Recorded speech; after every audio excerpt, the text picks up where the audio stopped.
A little countdown. I like that. One, go. Okay, so we have an intro.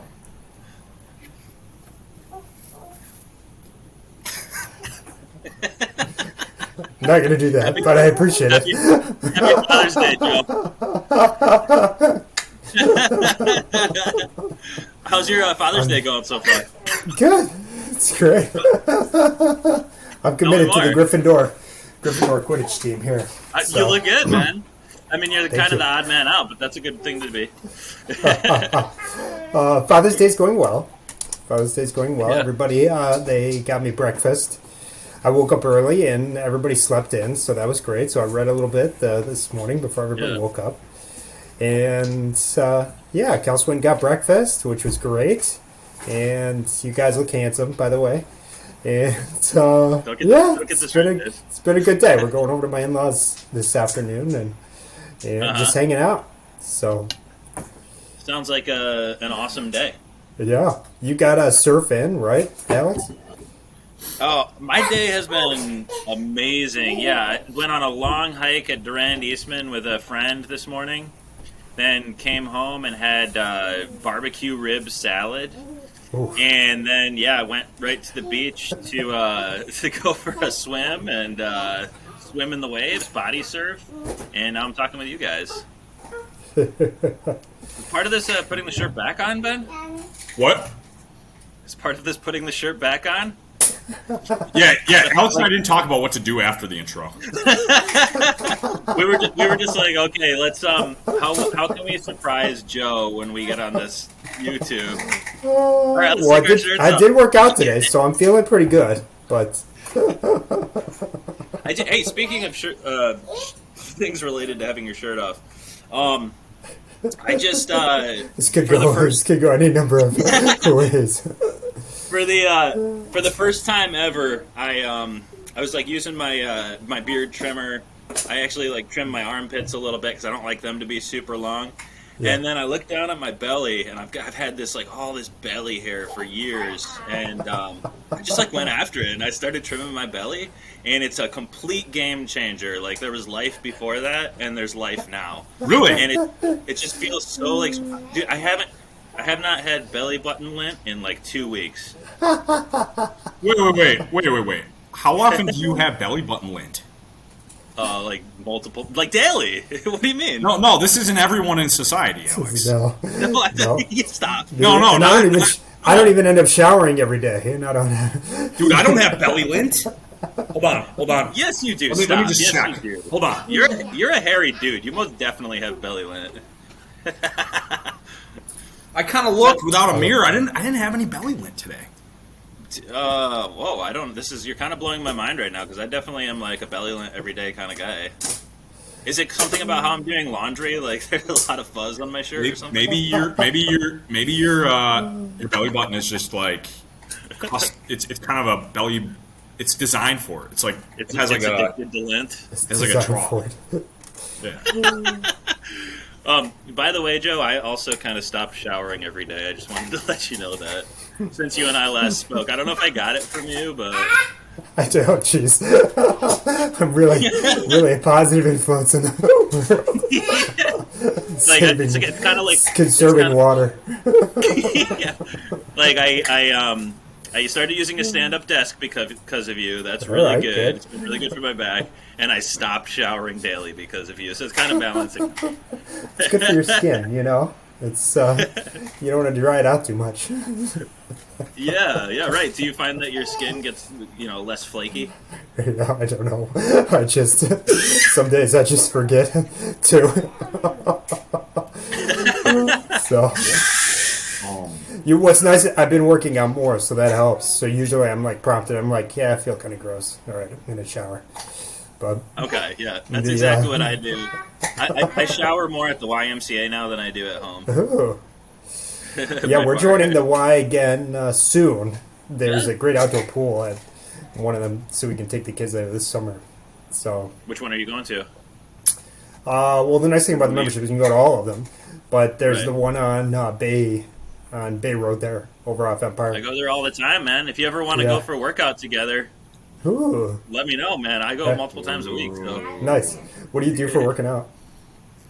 Very simple stuff. I'm doing a lot of like just basic calisthenics, and then I might use like one or two machines every time I go to just kind of make my neck feel good, my neck and shoulders and arms. Yeah. And then I go in the pool, swim a bunch of laps, and hit the hot tub.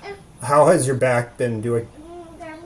Like infinitely better since I started seriously working out That's and using awesome. the stand-up desk and getting weekly massages, and like I just like attacked it really did hard everything. starting like 9 months ago. Nice. Yeah. How do you two plan your workouts going into the week or during the week? How do you plan it, if at all? Well, I'm doing a program just on YouTube that my wife turned me on to, and I'm 2 weeks into that. It's a half an hour each one. It's 5 days a week, and I just do it after the kids go to bed. So usually the kids are asleep by 8 o'clock, and I'm not too tired to do a half an hour. I think if it was longer than that, it'd be easy to talk myself out of it, but it's just a quick hit, half hour, and a little bit of a lift, which is nice. And yeah, that's been good. So I'm 10 days. I've done 10 days of that program. It's a 6-week program. So, Nice. Congrats, man. yeah. I feel like that's the way to do it. Like, you want it to be easy enough where you just want to keep doing it. Yeah. Yeah. And I started running more in February. So I was running, usually I run like, 3-ish days a week. And then I'm doing that program as well. So that's been good. I don't know, the weather warms up a little bit. You want to move around more. So, Oh, yeah. yeah. What about you, Mr. Ben? You've been working out more. Oh yeah, I have been on a a tear, as they say in the old country. Yeah. And I've been planning out every Sunday. I've been planning out the workouts for the coming week, and then Really? as long as my joints haven't been messed up, I've been sticking to that plan. So I've been modifying. My knees have started hurting. And I had a week ago where I ran a little bit more, and then also tried some additional leg weightlifting, and a bunch of biking. So I realized in retrospect, slow. So I am scaling that down quite a bit with this week. But I'm going to the gym twice a week to do my physical therapy routine. Nice. And then also, that's for your elbow, right? And that takes like a half an hour. And then I bench pressed for the first time in like a year, twice in the past 2 weeks. So that feels good, and there really wasn't a lot of elbow pain. So what I'll do is 2 times a week in the gym. One of those sessions, I will do 1 set of lightweight bench press and 1 sort of pulling exercise, 3 sets of whatever pulling. It doesn't matter. It could be down, it could be pulling towards, pulling up, and then but this week I'm going to try to focus on a lot of biking because I'm in Manhattan, and they have these city bikes on every other street corner. So right before this call, I just went on a 45-minute bike through Central Park. Whoa, way to get after it, man. Hey, where are you staying? I'm staying 2 blocks from Central Park. Nice. So I check into an Airbnb. Is that longer term, or are you kind of there for? Yeah. That's a month and a half. Nice. And it was by design because, you guys know, I think we need the green in our lives. We need that green space. So this was the best place to be in my mind in Manhattan because you get the big park. Yeah. And so days during the work week will be spent working and then jumping on a city bike. I'm also trying to either buy a bike down here or rent one long term to reduce cost. That'll be What kind of bike would you get? Oh, just like a road bike or something? Just something cheap, like the cheapest. Would you get like the one with the fat tires? Your cruiser. Yeah, exactly. Just the cheapest hybrid bike that I can find on Craigslist. You should get a tricycle, like a little red tricycle, around Manhattan. You'd probably be the first guy to do that. New York City has some funny people. Probably not. You could be one of them. Yeah. Joe, you lived a summer in Long Island in college, Yeah. right? Mm-hmm. Yeah. What was that like? Yeah, so Shano and I, we moved down there. So first on the drive down, I had an Oldsmobile, which was my grandmother's car, which ended up with my mom and then with me at one point in time when my first car crapped the bed. Yeah. So I had this old, like, 80s something Oldsmobile, and the radiator blew on the drive down. So I'm going through one of the bridges, and the thing just starts smoking. It was like through a tunnel because we had to go through New York City to get out to Long Island.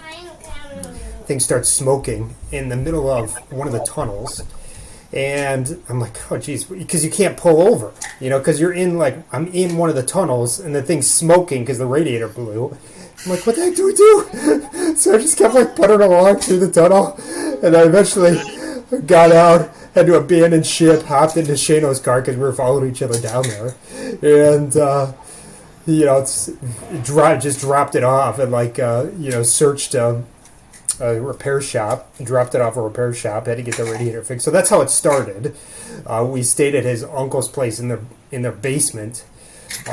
He wanted us to be upstairs in the house as little as possible, so he literally drilled a hole through the floor to give us cable television in the basement. So we had no reason to be anywhere else in the house. We were just there temporarily for a couple of weeks until one of our other buddies, our other running buddies, their family RV'd every summer. So they were planning on leaving after the school year. They were both teachers, and then they RV all summer. So we were just at his uncle's place for a couple weeks. And then our buddy Billy, his parents, moved out, hopped in the RV. Billy was living there that summer, and Shane and I lived there that summer. We were just going to train and work and just kind of hang out. We were right in kind of center, what was it, Northport, something around there. So it's kind of on the northern part of Long Island, right in the middle. So we just lived out of Billy's house and, ran. And I worked I got a job at a high-end restaurant. I lasted for about a week and a half. And then they fired me. Yeah, they fired me because I didn't know anything about high-end food. And I wasn't very good. I was very personable, but I wasn't very good at it. And when did you say this was? Sorry, when was this? Yeah, so this was, right after college, I think, between sophomore and junior year of college. Oh, so it's So I got fired from that job, but they at least liked my personality enough. The same owner had two other sister restaurants. So they were like, hey, you still seem like a good kid, so let me have you interview with George, who runs our diner. And I fit right in at the diner. That was much more my much more my lane. You're just not a high end dude. You're like, and I killed it at the diner. I killed it at the diner, man. That diner did a ton of business.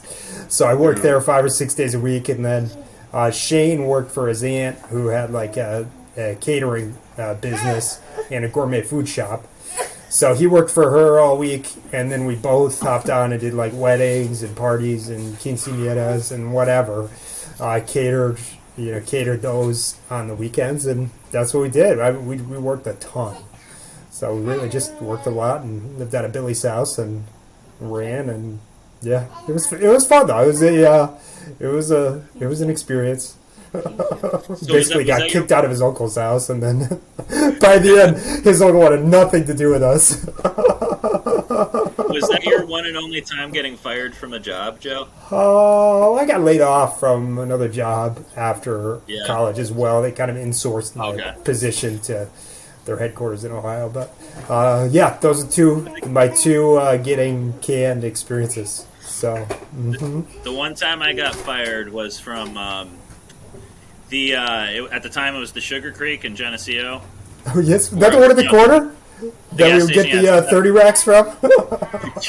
Yeah, the 7-Eleven now, and I was fired for 2 hours. So I slept, and then they were like, "We gotta have you back." Not really. I slept through the first 2 hours of a shift, and then that was my third infraction or whatever. And I called the store. I'm like, "I'm so sorry. I did my alarm didn't ring. Blah blah blah." And she's like, "Don't even bother coming in. You're done here." And I just started begging over the phone because I didn't, I was paying for my own college and trying to get paid the bills, I guess. Yeah. And so I'm just like begging, like, please, no, I really need this job, at the checkout counter at the Sugar Creek. And she's like, fine, you can come in, and I'll just forget about this, and I'm only letting you come back because I really want to go home, and I'm working a double because of you right now. So I came back in and had the job for like another year. I love that. What about you, Ben? I was fired. I think it was twice. So one for sure. Do you guys remember, Joe? You remember David Koretz's Blue Tie? Yes. Okay, so Alex, I don't know if you know this. There's this guy we interviewed in the olden days, when we were in college and had the newsletter. He was a CEO, a young CEO of this tech company, backed by Tom Golisano. They're still around. Looks like. Yeah. I don't know how they changed their service offering, but they're still around. Yeah. So at that point, it was some sort of kind of like email client, task organizer, kind of like a Microsoft Outlook. Okay. But there was more going on, but and now I think he did very well with a different company thereafter that he sold to Juno or something. But when I interviewed him, and I also then decided to do a longer interview with his staff for a class. I don't know if Joe remember this or not. So I interviewed his key staff members and created like 4 profiles on each. And then around Blue Tie. And I got to know their company as much as someone who doesn't know what they're doing could know as a college kid. Right. I sent this email to David. I was like, hey, I think you could better reach out to college students, and this is what I think you should do. Like blah blah blah blah blah blah blah. I don't even remember what my recommendations were. I was like, yeah, you're not really doing this, whatever. I was like, Mr. Confident, charging in. I think you're missing a market. And then he was like, well, how about this? I'll hire you on to do this. And so I got a job. Wow. It was going to be over. It was going to be coming in once a week. Well, it was going to be coming in all through winter break, every day. And then after that, while I was at Geneseo, I was going to be doing my thing from there, working for him. So I went in for a week, and I was wearing a suit. Joe and I used to wear suits around. Really? And I wore the suit. Him and I were good at networking. I'm not going to speak for Joe. We were good at networking, but I didn't know what I was doing. So I wore these suits, and what I thought successful in business is, you just show up like looking like crisp, and you're kind of like nice to everybody and like networky. Yeah. And then they set me up at this office in the basement with like the guys who were coding. So I was in the office. You're like the guy in Office Space. Yeah, and they set me up with this like credenza and this cool desk, in this corner, and it came with some like office supplies, and I just like set up, and I was like sitting in front of this computer, and I was like, I don't know what to do. and I just kind of I was just like talking to people like, yeah, like whatever, and then I was just doing nothing. I was trying to do stuff. I kept on like having these ideas, and I'd like email them to David, and he was so busy because he's building this tech company, which is not easy, and I think he was building another company at the same time. And I was meeting with the chief operations officer. Him and I met together. We strategized out all the stuff on a whiteboard, and then like 3 weeks in, David pulls me in. He's like, I don't really think you're doing anything. Oh, and I was like, but I have these ideas, kind of. And I wasn't doing anything. I really wasn't. I was just like, yeah, we should I think that we should do this and this. It was all random stuff. I didn't understand their business model at all. Didn't understand what made them money. Didn't understand how businesses worked. Didn't understand the operations. I was just an ignorant 19-year-old who had very little experience or knowledge in business. And he just he brought me into his office, and he was so stern. He was like, actually, he was very nice. If he ever listens to this, it was smart that he fired me. It was very, very smart that he fired me. So yes, that was my favorite experience, getting fired. And that's a long story. Have never heard that story before, and Yeah, I'm so glad that I was a just new one heard for me that. too. That is such a good story. Yeah. And that sounds like you being like very, very confident. Oh, yeah. And I'm sure I you didn't were know what I like was doing. very. I'm sure you were very confident about all those ideas and everything, but just not the experience to execute them. Right? I had no idea how their business worked or what drove revenue or what their operation was. Dude, I don't know what I was talking about. Look where you are today, man. Look what you've accomplished. You know, it's like that impulsive confidence that's actually in part like made you who you are today. And it's funny to hear like the dead ends along the way. You know? That's a good idea. Joe and I also had a grand idea to open a coffee shop in Mount Morris. Oh yeah. Coffee. A bookstore. Okay. Bookstore. Coffee shop bookstore. Joe, can I? What is your? Yeah. I'd love to hear Joe's take on this. Well, we were doing the Mount Morris revitalization project. Yeah. And there was that one like old decrepit building on the corner. We were like, this would be the best bookstore ever. We're like, used bookstore, booming, the booming city of Mount Morris. We must do this. And I believe your dad behind the scenes was like, yeah, don't do that. And we were like, well, okay. All right. Probably a good idea not to do it. It did not go very far. Mount We Morris. kept doing like the Mount Morris stuff, you know, with what's her name there, Louise Wadsworth. Yeah, it was great. She was a wonderful teacher. Learned a lot from her, but yeah, that didn't go far. So Ben and I have been talking. Sometimes we came up with this idea called the think tank. I don't know if he mentioned this to you, of just like how to categorize these ideas we have, because we're people that are just. I mean, people all over the world were full of these ideas of like, man, I'd love to do this thing, or this would be so amazing, and we get passionate about like these inspirations, and then like always in the moment, it's like I'm definitely going to do this thing. This is the best thing that I ever came up with in the whole world, and I'm going to do this. This is going to be the rest of my life from now on. And then like a week later, it's like you're on to something else. So it's like. I've started trying to like categorize in my mind like what things are actually executable and what things should just kind of linger in the think tank, and it's okay for them to linger there. And if I tell someone about it, I just say, hey, this is in the think tank, Right. but I just want to talk about it because it's fun. Yeah. Like sounds like the bookstore was a think tank idea. Yeah, for sure. For sure. I think we knew nothing. I think it'd be fun to open a bookstore eventually, but By the way, you like really cracked me up hard a few minutes ago. You said the thumbs down. when Yes, the bookstore would be another thumbs down. This is that thumbs down from Gladiator that you just hit us. Yes. Oh, Yeah. Yeah, you're in the arena. Julius finish Caesar. him. Do you two have anything in the think tank right now? Yeah, as of today, I've got a new think tank every day. What about you, Joe? Yeah, I come up with ideas. You know, I jot stuff down in a little notebook here, and things to write about, or books to read, or whatever. You know. So I got about 10 more minutes, fellas, and then I got to get to my in-laws. But totally. You guys can obviously keep talking. I just want you to know my time frame here. No worries. Oh yeah, Joe. Oh, good, short and sweet. Joe, would you mind talking about your social media experience? Oh, they getting hacked on Instagram. So I just got my account back.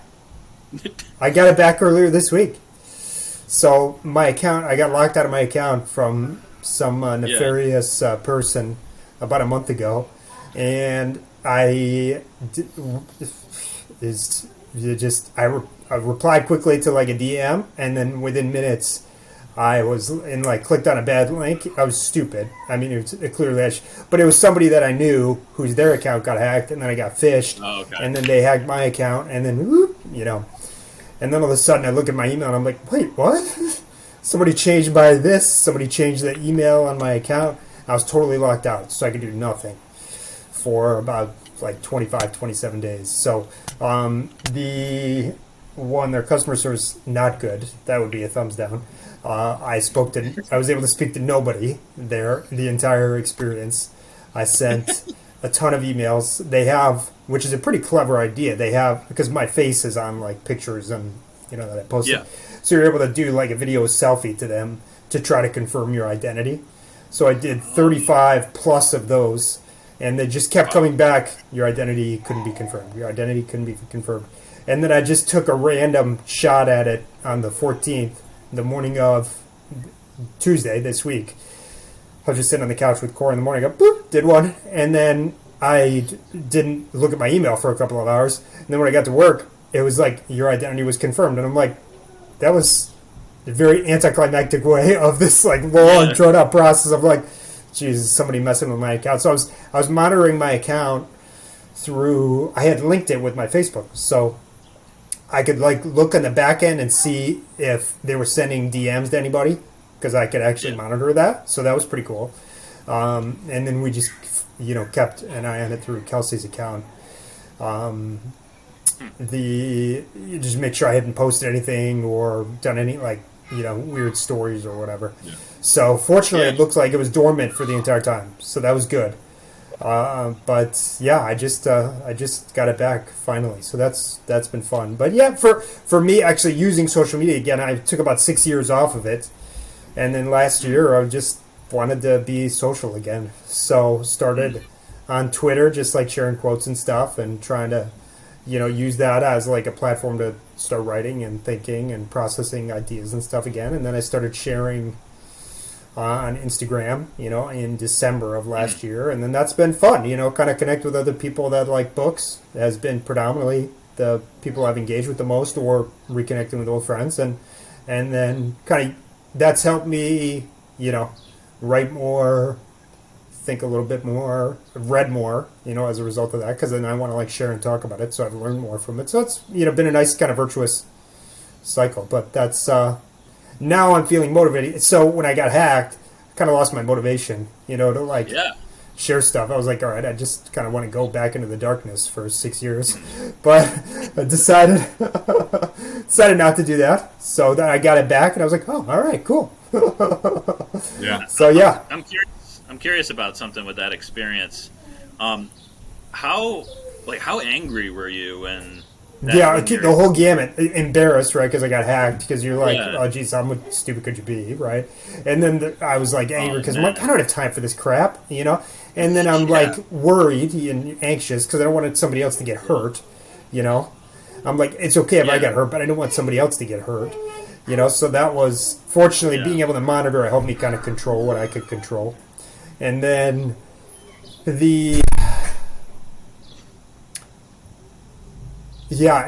then even like getting it back, right? Of just an email, completely impersonal. It was clearly a template. It was just, your identity was confirmed. Here's a reset link. It was like such a strange way to end this like thing that I'd been anxious and worried and like, had so much grief about for, 27 days. And then it's just like, oh, here you go. It's like, where were you 25 days ago? Like, clearly it's the same face. It's the same video you looked at. Like, I was wearing a red shirt and I was on my couch. Oh, that was it? That was the angle I needed to have for you to know? Because it was 5 minutes later. Boom. And I got it back. There's this but it was a really wide range of emotions. Yeah. Yeah. I've had, like, my car broken into a couple of times. And, like, one time I had... like a laptop stolen out of my car, and then another time I was in a club playing a show with my band a while back, and like someone just stole my guitar. Oh, and jeez. I remember each of those times, like it was like, okay, the value of this thing that was stolen is like totally replaceable, but it's just like this extreme feeling of violation when someone does that to you. It's such a strange feeling, and I can imagine that would be pretty intense, having someone take over an account like that, just like a violation of you. Yeah, for sure. And it's like you're part of your identity, so it's like not controlling a part of my digital identity, is a very strange feeling, that somebody could influence your reputation without just a moment. Yeah. Okay.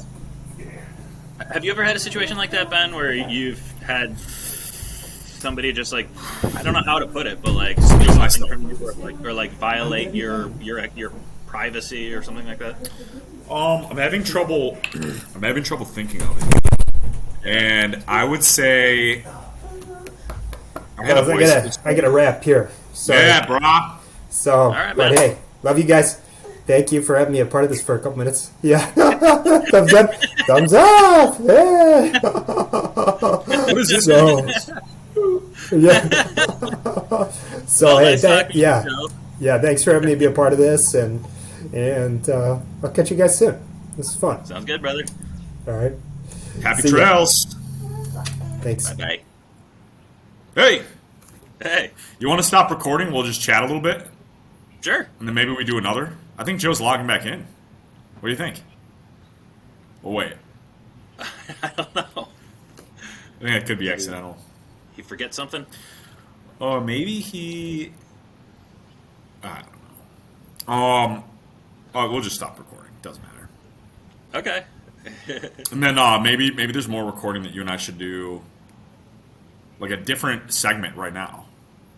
I find this to be really fun. Like, you're really getting me into this. Yeah, it's fun. I think we should do this more often. I did not expect to enjoy that interview thing anywhere near as much as I did a few weeks ago. It's fun. And man, was that fun. And I'm having fun right now, too. We should definitely do this again together in 3 weeks. Okay. I mean, this is arbitrary time period, but I figured that was like enough where it's a while, but not enough where it's not too long. Arbitrary time period. Okay.